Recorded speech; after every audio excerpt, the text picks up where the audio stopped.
কি যে আজকে যে বিষয়টি নিয়ে আলোচনা করব এটি সবার জন্য নয়। কিছু ভাই বোনেরা আছো বা যারা পড়াশোনা করছো, অ্যাসপিরেন্ট আছো, তাদের জীবনের একটা বড় প্রবলেম যে তারা বেশ কিছুদিন ধরে হয়তো একই জায়গায় দাঁড়িয়ে আছো। মানে বেশ কয়েক বছর ধরে পরিশ্রম করছো চাকরির জন্য, চাকরি হচ্ছে না, কিংবা লেসন করতে ইচ্ছা করছে না, বা পারিবারিক কাজে মানে পারিবারিক দায়িত্বে জড়িয়ে পড়েছো, সেখান থেকে বেরিয়ে এসে পড়াশোনা করতে পারছো না, পড়াশোনার জন্য সময় দিতে পারছো না, নিজের জন্য যতটুকু সময় প্রয়োজন তুমি জানো সেটা দিতে পারছো না, এবং দিন শেষে রিগ্রেট হচ্ছে যে কাশ যদি নিজের জন্য একটু সময় বের করতে পারতাম, এবং দিন শেষে আফসোসের সাথে ঘুমাতে যাচ্ছ, আবার সকালে উঠে দায়িত্ব, পারিবারিক দায়িত্ব, কর্তব্য, এই সমস্ত করতে গিয়ে নিজে পড়াশোনা হচ্ছে না, বা নিজের স্বপ্নের পিছনে, শুধু পড়াশোনা নয়, অনেকে অন্য কোনো ড্রিম থাকতে পারে, সেটার পিছনে সময় দিতে পারছো না।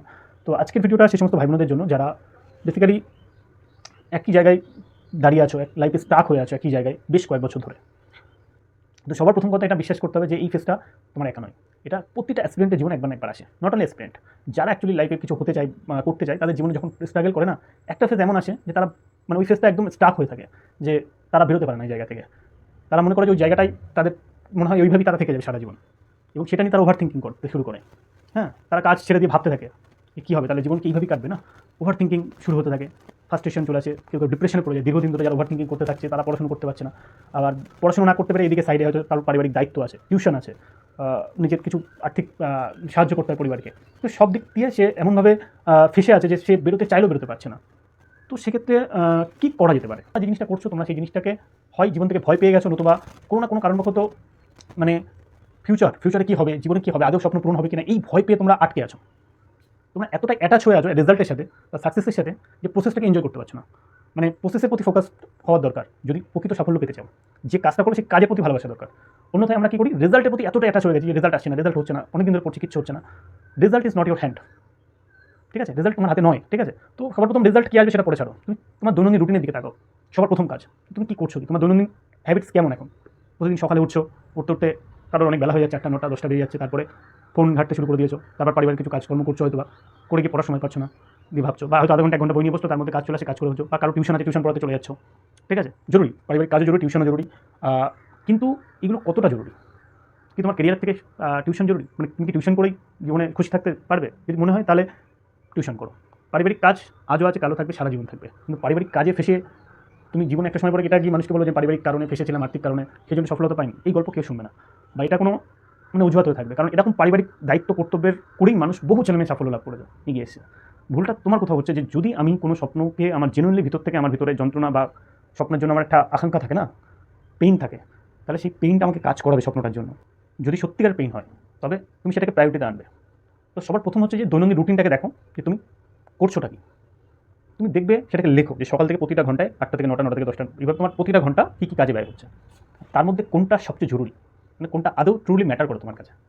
এটাকে একটু মানে করতে হবে, তোমার অ্যাকাউন্টেবিলিটি হতে হবে, হিসাব রাখতে হবে কোনটা আমি যে কাজগুলো করছি এগুলো কি সত্যি আমার কাছে ম্যাটার করে, নাকি জাস্ট মানে একটা ফ্লো, মানে একটা নেগেটিভ জোনে এসে গেছি বলে, একটা লাইফে অনেকদিন কিছু হচ্ছে না বলে আমি এখন নিজেকে গা ভাসিয়ে দিচ্ছি, যা হচ্ছে তাই হোক, যেভাবে আছে সেভাবে। যদি গা ভাসিয়ে দাও, it's okay. If you are happy then okay, but if you are not happy then you have to take a step. কী স্টেপ নেবে? প্রথম কাজ হচ্ছে যে সবার প্রথম নিজের সাথে সময় দাও কিছুটা, 1-2 দিন এমন একটা জায়গায়, ফাঁকা কোনো মাঠে বা নদীর ধারে, কোনো পুকুরের ধারে নিজের সাথে সময় কাটিয়ে নিজেকে যে জিজ্ঞাসা করো যে তোমার জন্য কোনটা ইম্পর্টেন্ট, তোমার জীবনের গোলস কী, তুমি কী হতে চাও, সেটা তোমার কাছে সবচেয়ে ইম্পর্টেন্ট। তাতে গোটা যদি তোমার সংসারের মানে কী বলবো, যদি একবেলা খাওয়া হয়, একবেলা কোনো রকম মুড়ি খেয়ে কাটাতে হয়, তাও ইজ ইম্পর্টেন্ট, মানে তাও ঠিক আছে, মেনে নেবো। কিন্তু এই কাজটা আমি করবোই প্রতিদিন সকালে উঠে, বা প্রতিদিন সবার প্রথম প্রায়োরিটি আমার কাছে আমার স্বপ্ন। Stick to that first. এবং তার জন্য বসে দেখো যে কোন নতুন জিনিসটা আমি শিখতে পারি যেটা আমার স্বপ্নকে হেল্প করবে। আজকে কিছু একটা ছোট্ট জিনিস শিখবো, কোনো একটা ছোট্ট চ্যাপ্টার, কোনো একটা ছোট্ট বইয়ের 2টো পাতা পড়বো দরকার হলে, যেটা আমার স্বপ্নে আমাকে হেল্প করবে। মানে আমি আমার স্বপ্নের পথে আমাকে একটা পিস হলেও, আমাকে একটা স্টেপ হলেও আমাকে এগিয়ে নিয়ে যাবে। ঠিক তেমনই অ্যাকাউন্টেবিলিটি, মানে তুমি হিসাব করতে শুরু করো যে তুমি যে কাজটা করছো, যে এই মাসের শেষে আমি সেটা একটা চ্যাপ্টার করি, কিন্তু আমি পড়েছি, এই চ্যাপ্টারটা আমার পড়া হয়েছে, তাহলে তোমার ওটা একটা অ্যাচিভমেন্ট হলো। ঠিক তেমনই তুমি যদি নতুন কোনো স্কিল শিখতে চাও, শেখো যে আমি পাশাপাশি 1 ঘন্টা করে সেটা শিখছি, তার হিসাবটা রাখো। অনেক সময় আমরা না হিসাব রাখি বলে আমাদের মনে হয় যে আমরা মনে হয় কোনো একটা অতল সমুদ্রে ভেসে আছি, পড়ছি, শিখছি, কিছুই হচ্ছে না। কিন্তু তুমি এগোচ্ছ, তুমি জানো না তুমি হয়তো এগোচ্ছ। এরকম হতে পারে, এই কারণে অনেক স্ট্রাকনেস হতে পারে। আবার অনেক স্ট্রাক আছে এই কারণেই যে তারা নতুন কিছু করছেই না, তারা জাস্ট জীবনে যেগুলো জর্জরিত আছে আর কি, সামাজিক বিষয় নিয়ে, পারিবারিক বিষয় নিয়ে। যারা এই সামাজিক জর্জরিতটা আছে, ওভার থিঙ্কিং জোনে আছে, তাদেরকে বলে স্টেপ ওঠাও। সবার প্রথম ট্রুলি ম্যাটার করে কী গোলস, সেই গোলসটা তুমি ফাইন্ড করো। যদি সেটা পাও যে আমি জানি আমার গোলস কী, দীর্ঘদিন ধরে পড়ছি কিন্তু হচ্ছে না, বা এরকম কিছু, তাদেরকে বলবো যে তুমি অ্যাকাউন্টেবিলিটি হও, যে তুমি জাস্ট একটা সপ্তাহ বলবো না, এই সপ্তাহে আমি এই চ্যাপ্টারটা কমপ্লিট করতে চাই, বাস।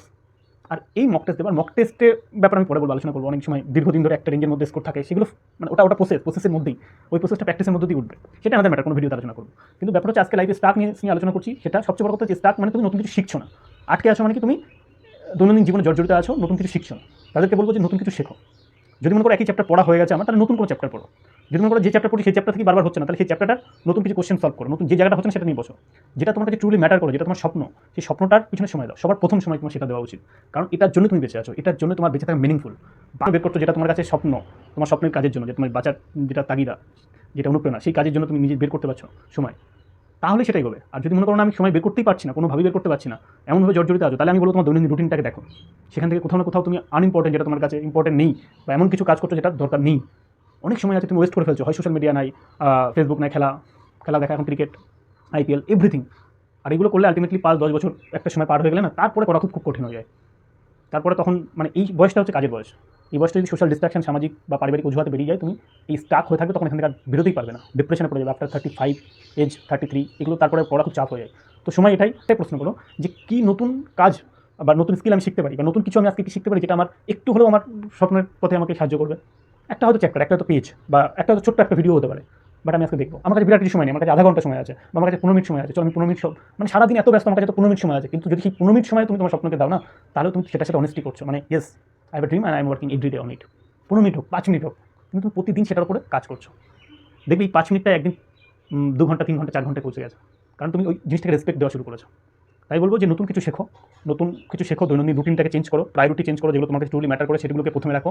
আর যেটা করো সেটা হচ্ছে অ্যাকাউন্টেবিলিটি, একটু দৈনন্দিন হিসাব রাখো যে তুমি কতটুকু অ্যাচিভ করতে চাও এই সপ্তাহে, এই দিনটাতে কতটুকু অ্যাচিভ করতে চাও, টু ডু লিস্ট বানাও, সেগুলোকে টিক করো।